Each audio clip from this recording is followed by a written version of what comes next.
থেকে আপনার একটা মাতামুহুরি ব্রিজ আছে ঠিক 100 কিলোমিটার। আপনি একটু দক্ষিণে দেখেন ওই ক্রেন দেখতে পাচ্ছেন, ওটার ওখানে একটা নদী আছে। নদীর যে একটা সেতু দরকার, সেই সেতুর কনস্ট্রাকশনের কাজটা এখানে সম্পন্ন হচ্ছে। আসসালামু আলাইকুম বন্ধুরা, Chittagong Cox's Bazar rail line update পর্ব 6। বাংলাদেশে যে কয়েকটি বড় বড় প্রকল্প অগ্রাধিকার ভিত্তিতে কাজ চলছে, এর মধ্যে চট্টগ্রাম কক্সবাজার রেল লাইন অন্যতম।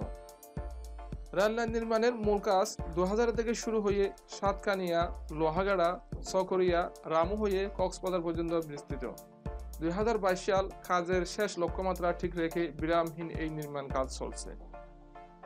নতুন এই রেলপথ নিয়ে ভ্রমণ পিপাসু মানুষের যেমন আগ্রহ রয়েছে, তেমনি প্রবাসে বসবাসরত রেমিটেড যোদ্ধাদেরও বিশেষ আগ্রহ রয়েছে। তাদের কথা মাথায় রেখে নতুন এই রেল লাইন নির্মাণ নিয়ে নিয়মিত আপডেট দিয়ে আসছি। ইতিমধ্যে আমার এই চ্যানেলে কক্সবাজার রেল লাইন নিয়ে দোহাজারি স্টেশন, সাতকানিয়া স্টেশন, লোহাগাড়া সহ বেশ কয়েকটি আপডেট দিয়েছি, চাইলে দেখে আসতে পারেন। আমি স্পটে গিয়ে কাজের সর্বশেষ চিত্র তুলে ধরি, তার ধারাবাহিকতায় আমি এই ভিডিও আপডেট দিচ্ছি। আজ আপডেট দিব কক্সবাজার জেলার চকরিয়া উপজেলার প্রস্তাবিত রেলওয়ে স্টেশন নিয়ে। যতদিন না রেল চলাচল শুরু করে নিয়মিত কাজের আপডেট দিয়ে যাব। পরবর্তী আপডেট পেতে হোসাইন এক্সপ্রেস ইউটিউব চ্যানেলটি এখনই সাবস্ক্রাইব করে রাখুন। মূলত 2000 থেকে এই রেল লাইনের কাজ শুরু হয়ে এটা সাতকানিয়া এবং লোহাগাড়া এবং সুনতি হয়ে এটা চলাচ্ছে চকরিয়াতে। আমি এখন যে স্থানে দাঁড়িয়ে আছি সেই স্থানের নাম হচ্ছে চকরিয়ার সাহারবিল ইউনিয়ন, অর্থাৎ চকরিয়া উপজেলা, অর্থাৎ চকরিয়া যে মেন সেন্টার আছে, মেন সেন্টার থেকে 3 কিলোমিটার পশ্চিমে, অর্থাৎ সাহারবিল ইউনিয়ন পরিষদের যে রামপুরা নামক স্থানে একটা স্টেশন হবে। আপনারা দেখতেই পাচ্ছেন বিস্তীর্ণ মাঠ, এই মাঠের সমন্বয়ে প্রস্তুত হবে রেলওয়ে স্টেশন। এই যে মাঠ দেখতে পাচ্ছেন, এদিকে হবে চট্টগ্রামমুখী রেলপথ। এই মাঠের দক্ষিণে যে রাস্তা দেখতে পাচ্ছেন, এই রাস্তা দিয়ে যাবে মহেশখালী, মাতারবাড়ি বিদ্যুৎ কেন্দ্র, এই রাস্তা দিয়ে যাওয়া যাবে। ভবিষ্যতে রেল লাইন মহেশখালী পর্যন্ত সম্প্রসারণ করা হবে, যেটি এই স্থান থেকেই পশ্চিমে চলে যাবে। রাস্তার দক্ষিণ পাশে নির্মাণ হচ্ছে একটা রেল ব্রিজ। মূল নির্মাণ কাজ করতেছেন চায়না ভিত্তিক একটি কোম্পানি, যার নাম CREC। তাদের নির্মাণ কার্য এলাকায় জনসাধারণের প্রবেশ নিষিদ্ধ। তাছাড়া চায়নারা ক্যামেরা সামনে আসতে চায় না। আমরা ভিতরে ঢোকার অনুমতি না পাওয়ায় বাহির থেকে যতটুকু সম্ভব দেখানোর চেষ্টা করছি। তাছাড়া আমার উদ্দেশ্য কাজ কোথায় হচ্ছে, স্টেশন কোথায় হচ্ছে, কতটুকু কাজ দৃশ্যমান হলো তা ভিডিও আকারে তুলে ধরা। আশা করি আপনাদের কাছে বিষয়টা পরিষ্কার হয়েছে।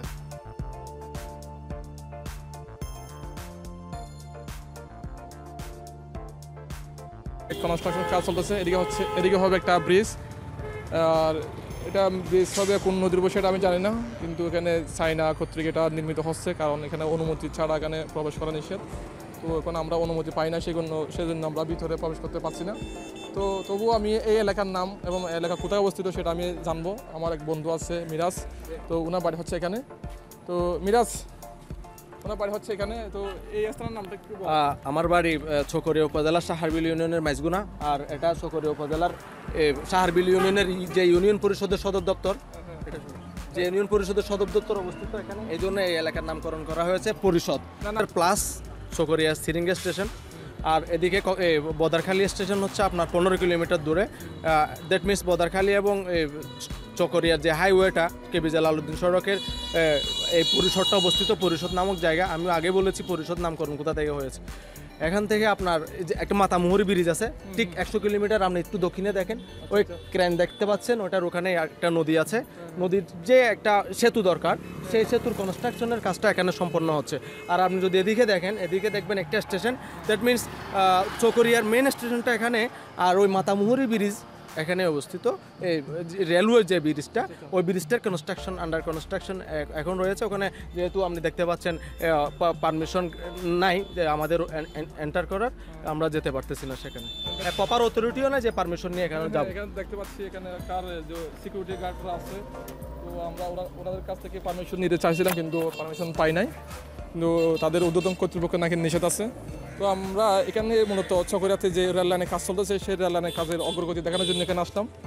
তো দেখতে পাচ্ছেন এখানে একটা ব্রিজ হবে। সেই ব্রিজে আমি যদি এখানে দেখাই, উত্তর পাশে যাবে চট্টগ্রামের দিকে, আর এদিকে দক্ষিণ দিকে যাবে কক্সবাজার। হ্যাঁ, তো এদিকে হবে রেল লাইন।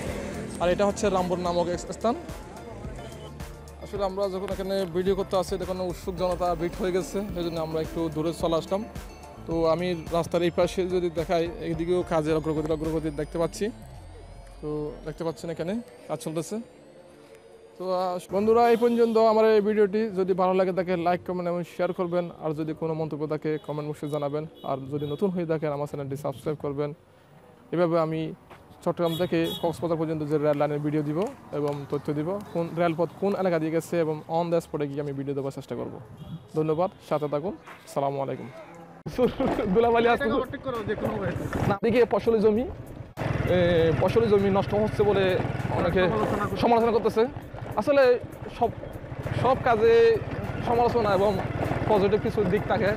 সমালোচনা যারা করে আমি ওদেরকে স্বাগত জানাচ্ছি। আসলে কিছুটা ক্ষতি হচ্ছে, ঠিক আছে, সাময়িক ক্ষতি হলেও দেশের উন্নয়নের জন্য কিছুটা আমাদের কি ছাড় দিতে হবে। হ্যাঁ, বিশাল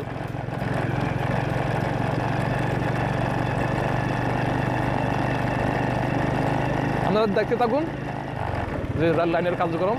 আসলে আমি বাইক চালিয়ে যাচ্ছি এবং আমার কোনো প্রস্তুতি নাই, সেজন্য আমি গুছিয়ে কথা বলতে পারছি না, সেজন্য দুঃখিত। তো আপনাদের রিকোয়েস্টে আমি এই ভিডিওটা করতেছি। যারা প্রবাসী আছেন এবং বাংলাদেশের অন্যান্য প্রান্তে আছেন, দেশের রেল লাইন কীভাবে চলতেছে দেখার জন্য আগ্রহী আছেন, তাদের জন্য আমি এটা করতেছি। দেখেন কাজ চলতেছে, এখানে কার্পেটিং চলছে, কার্পেটিংয়ের উপরে হচ্ছে মাটি দিচ্ছে, বিশাল।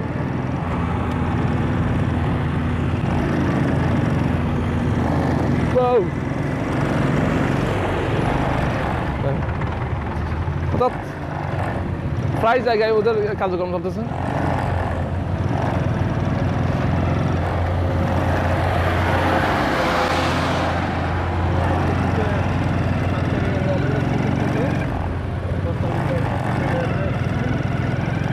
প্রস্তাবিত না, কাজ চলতেছে, শুধু প্রস্তাবিত না, কাজ অলরেডি শুরু হয়ে গেছে। আচ্ছা আচ্ছা,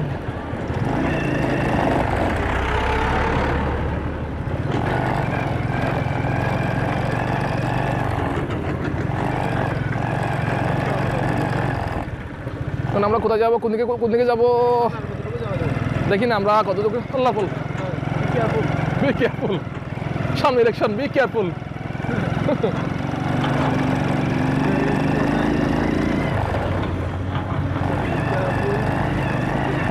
So very careful.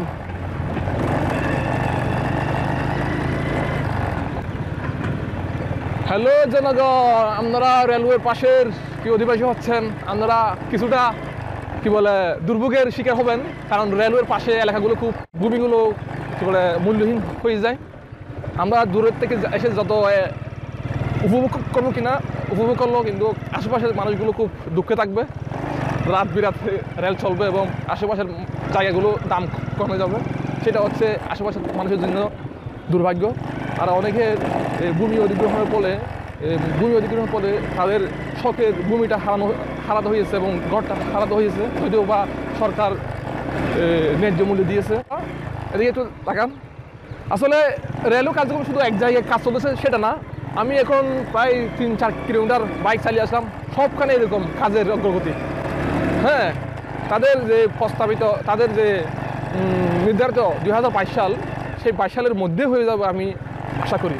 তাদের কার্যক্রম দেখে সেটাই বোঝা যায়। হ্যাঁ, উন্নয়ন। হ্যাঁ বলো, ব্রিটিশ কি? তারা কিন্তু বেশি জায়গা অধিগ্রহণ করছে। হ্যাঁ হ্যাঁ, সেটা ঠিক আছে না, আমরা অবুঝ মনে আর কি, আমরা আমাদের অনভিজ্ঞ মনে আমি একটা জিজ্ঞাসা আসে, সেই জিজ্ঞাসা বলতে একটা রেল লাইন হবে অতগুলো ভূমি কী প্রয়োজন, যেখানে স্টেশন ওখানে তো একটা বড় ভূমি দরকার আছে। তো এখানে তো অনেক ঘর বাড়ি ভাঙছে এখানে, তো আমি যে ভাঙছে ওদের নিয়ে একটা ভিডিও বানাবো, সামনের ভিডিওতে আপনারা দেখবেন ভূমি অধিগ্রহণ করার ফলে কীরকম ক্ষতিপূরণ পাইছে আইনে। হ্যাঁ হ্যাঁ, একটা মানে এলাকা, একটা সমাজকে মানে সমাজের মাঝখান দিয়ে চলে গেছে এই রেল লাইনটা। তো এখানে তার কারণে অনেকের শখের গর্বিটা বিলীন হয়ে গেছে, তত অধিগ্রহণ করছে সরকার। রেলওয়ের জন্য এটা স্কুল এটা স্কুল মানে জানি না স্কুল আমরা জানি না এমনি এটা